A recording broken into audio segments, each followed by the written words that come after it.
Bonjour à tous et bonjour à toutes. Aujourd'hui, nous nous retrouvons au Centre culturel de Remicourt où je vais interviewer Audrey dans le cadre du projet Ruralis. Bonjour. Pouvez-vous nous dire où nous nous trouvons? On se trouve ici dans une cour qui est à côté des bureaux du Centre culturel de Remicourt, bureau qui se trouve dans le musée de la SB. Vous pouvez un peu nous en dire plus concernant votre rôle et vos missions? Je suis animatrice au Centre culturel et donc du coup on est une petite équipe. Donc on a beaucoup de missions, on touche un peu à tout.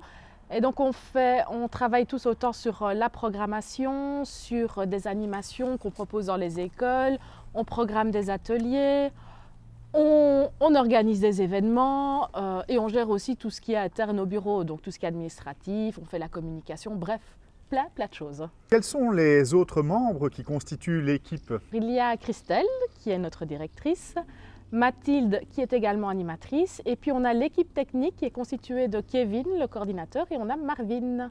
Qu'est-ce qui fait votre force? Plusieurs choses. Déjà, et c'est important, on s'entend bien. On est content de se voir, on est content de travailler ensemble. En plus, je pense qu'on a plus ou moins la même vision de ce qu'on veut pour le centre culturel. On est une petite équipe, on se soutient beaucoup du coup.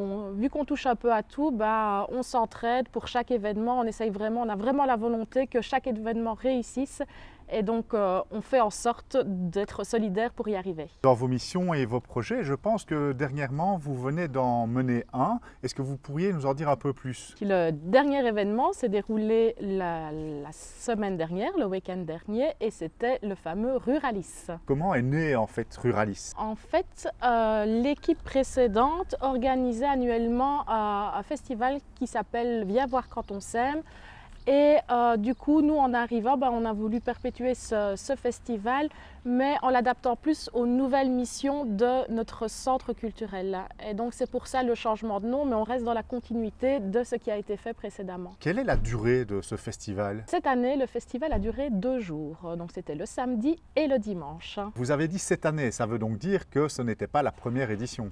Non, effectivement, on en est à la 4e édition. Pourquoi en fait le nom Ruralis? Alors Ruralis, c'est un mot court, un mot qui est percutant et on voulait aussi un mot qui permettait de comprendre la thématique principale du festival directement. Et je pense que Ruralis est assez parlant. Où se déroule le festival?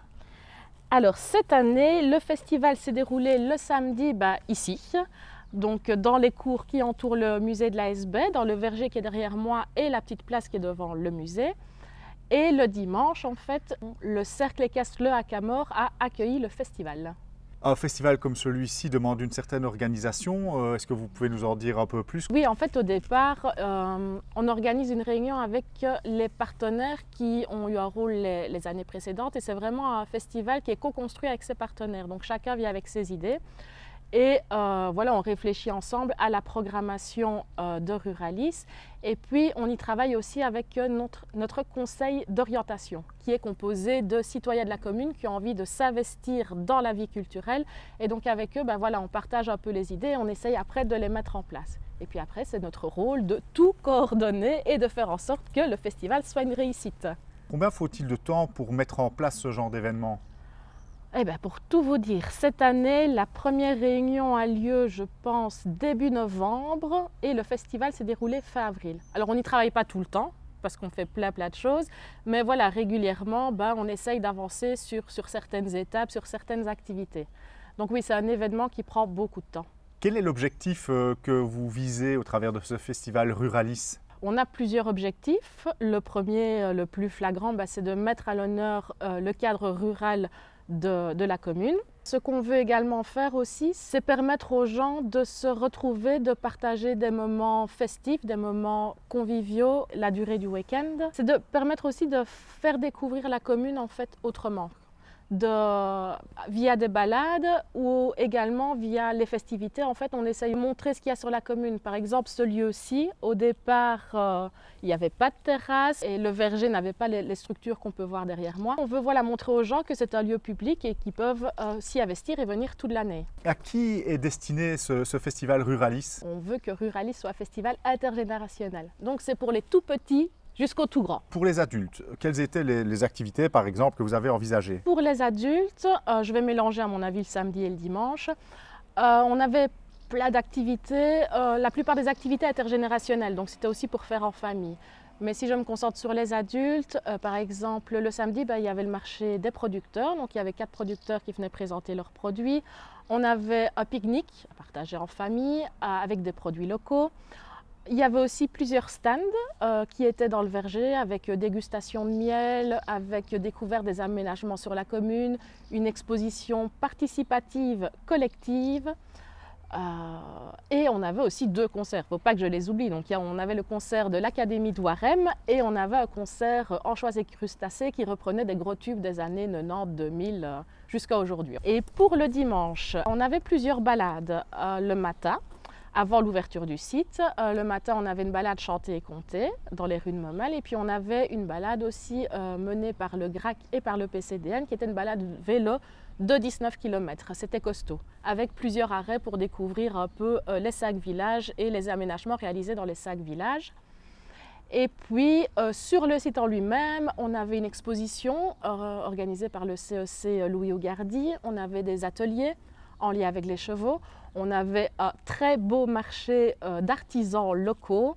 Ça fait déjà pas mal d'activités, notamment pour les adultes. Les petits étaient également concernés au travers de certaines activités. Le samedi, vraiment, pour les petits, on avait la bibliothécaire des bibliothèques de Remicourt qui racontait des histoires autour du potager.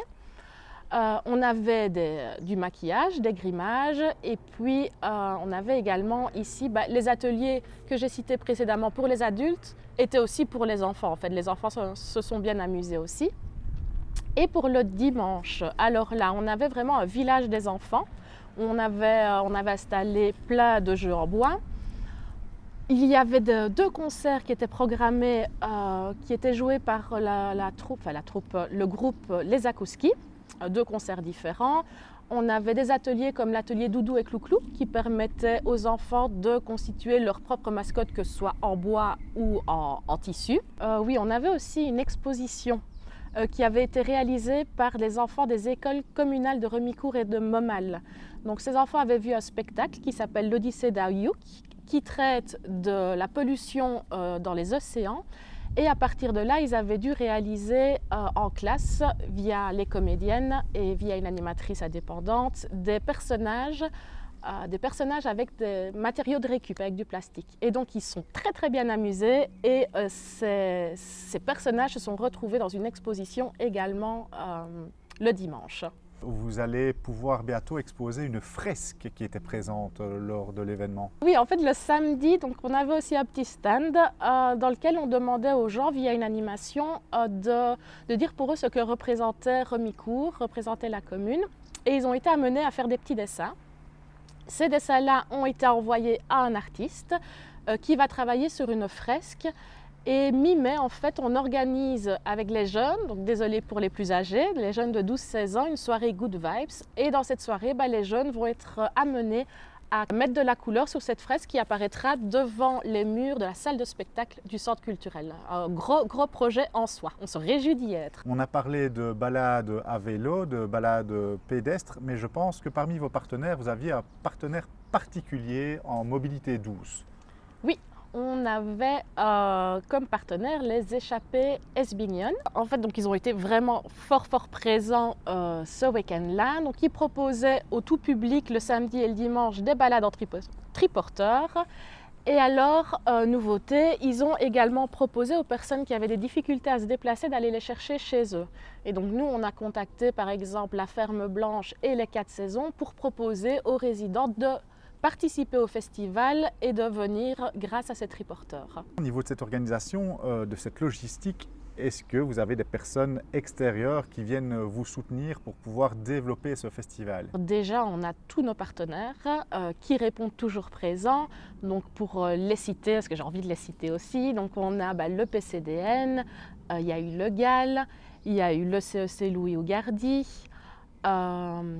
Je réfléchis très vite pour n'oublier personne. Les échappées Esbignon, le GRAC, le CCCA et tant d'autres. Je suis désolée pour ceux que j'oublie. Le Cercle à Camor également qui vous Oui. a accueilli. Oui, oui, grand partenaire qui a accueilli le festival et qui a proposé des balades en calèche et des ateliers en lien avec les chevaux, autant pour les adultes, parce que j'en ai parlé pour les adultes, mais aussi pour les enfants. Et ces ateliers ont rencontré un gros succès. Dans les personnes qui soutiennent aussi ce festival, on a eu les citoyens qui sont très actifs dans notre conseil d'orientation. Et voilà, ils ont participé autant pour l'aide logistique, pour l'aide organisationnelle le matin, que par exemple pour préparer les paniers pique-nique, parce que 50 paniers pique-nique à préparer, ça prend du temps. Et donc voilà, on a de la chance d'avoir des personnes qui sont très actives et qui ont vraiment envie de développer la vie culturelle à Remicourt. Si des bénévoles supplémentaires souhaitaient venir donner un coup de main, est-ce qu'ils pourraient postuler? Ah oui, sans souci, il suffit de nous contacter, on est joignable par mail et on est joignable par téléphone. Donc il ne faut surtout pas hésiter, on est toujours preneur, on est une petite équipe, on a envie de s'agrandir. Au niveau des thématiques abordées, je suppose qu'elles rencontrent des points qui sont particuliers au centre culturel. Est-ce que vous pouvez les énumérer ou qui touchent peut-être la population? Donc en fait, notre centre culturel a deux enjeux. Le premier, c'est recréer du lien social et le deuxième, c'est cultiver son village. Et avec Ruralisme, on touche particulièrement au deuxième enjeu qui est cultiver son village, vu qu'on veut refaire découvrir son village, le patrimoine, les lieux géographiques. Mais l'air de rien, c'est quand même lié au premier, parce que notre objectif aussi, c'est que les gens se rencontrent. D'ailleurs, par exemple, le dimanche, on a eu un stand jeu intergénérationnel où on voulait vraiment que les gens se retrouvent pour jouer à des jeux de société ensemble. Vous parliez lieux géographiques, je pense également avoir vu une balade très amusante concernant le géocaching. Oui, c'est une nouveauté. En fait, on a été contacté par deux géocacheurs de la région qui voulaient organiser une balade géocaching et donc on s'est lancé dans l'aventure. Donc le géocaching, c'est une sorte de chasse au trésor moderne qui permet de mettre en valeur des sites de la commune. Et donc du coup, via une application, en fait, on a des coordonnées GPS et on doit s'arrêter à certains points et trouver une petite cache. On y trouve un petit papier qu'on doit signer pour dire qu'on est passé par là. Ces caches permettent de mettre en valeur des sites et ici, il y a eu un travail avec les géocacheurs et un bénévole du musée de l'ASB, Daniel Pirotte, qui lui a constitué et l'itinéraire et les textes qui présentaient le petit patrimoine qui pouvait être vu lors de cette balade. Est-ce que la balade de géocaching est toujours d'actualité? Est-ce qu'on peut encore la parcourir malgré que Ruralis est terminé? Oui, elle restera toujours d'actualité. Donc tout est disponible sur l'appli géocaching. Et oui, non, normalement, elle devrait rester encore longtemps. Et les géocacheurs qui ont travaillé sur les caches vont toujours remettre le site d'actualité. Donc n'hésitez pas. Pour les amateurs de boissons et de restauration, est-ce qu'il est possible de boire et de manger durant Ruralis? Donc oui, le samedi, en fait, on avait un petit marché de producteurs. On avait invité la bière Warem, on avait invité un producteur de vin, le Miroir de SB. Il y avait également l'Amino Pépite, qui était là pour tout ce qui était douceur sucrée. Ça fait du bien aussi en après-midi. Et puis, on avait également invité Poussière de Lune, qui, elle, vendait des huiles aromatisées et elle faisait des petites dégustations. On a parlé tout à l'heure d'un marché des artisans. Est-ce que vous sauriez citer quelques thématiques des étalages qui étaient proposés? On avait, si je ne me trompe pas, 14 artisans. Et on a vraiment fait attention à proposer aussi une diversité dans les créations. Donc du coup, pêle-mêle, on avait une créatrice de couture zéro déchet, on avait des créatrices de bijoux, de céramique, de chantournage de bois. Je découvrais du coup la discipline. De bougies parfumées, enfin voilà, on avait vraiment plein de choses et ce sont tous des artisans locaux, donc des artisans qu'on peut retrouver dans la région. J'ai eu la chance de pouvoir échanger avec les exposants, de pouvoir même en interviewer quelques-uns qui étaient émerveillés par le festival Ruralis et par le succès qu'il a rencontré. Certains se demandaient comment ils pouvaient se réinscrire ou proposer à d'autres de s'inscrire à une édition future. Il ne faut pas hésiter à nous contacter, à nous envoyer un mail en décrivant son activité, voilà ses envies et nous on garde tous ces appels, toutes ces demandes dans une réserve.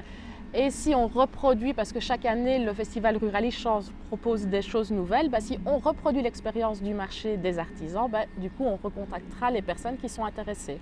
Dernière petite question, Où peut-on tout simplement retrouver les différentes informations et les différents événements qui concernent le centre culturel de Remicourt? Tout est présent sur notre site, donc c'est www.centreculturelremicourt.be. Maintenant, il faut savoir que le programme de la saison prochaine, normalement apparaîtra sur notre site fin juin, voire en septembre. Donc ne vous étonnez pas s'il n'y a plus que quelques événements là qui sont programmés, c'est jusque fin juin. Et puis, on est aussi très actif sur les réseaux, sur Facebook et sur Instagram. Et si vous voulez vraiment qu'on vous rappelle chaque mois ce qu'il y a comme activité, alors là, il faut s'inscrire à notre newsletter via notre site internet. Merci Audrey. Merci Thibaut.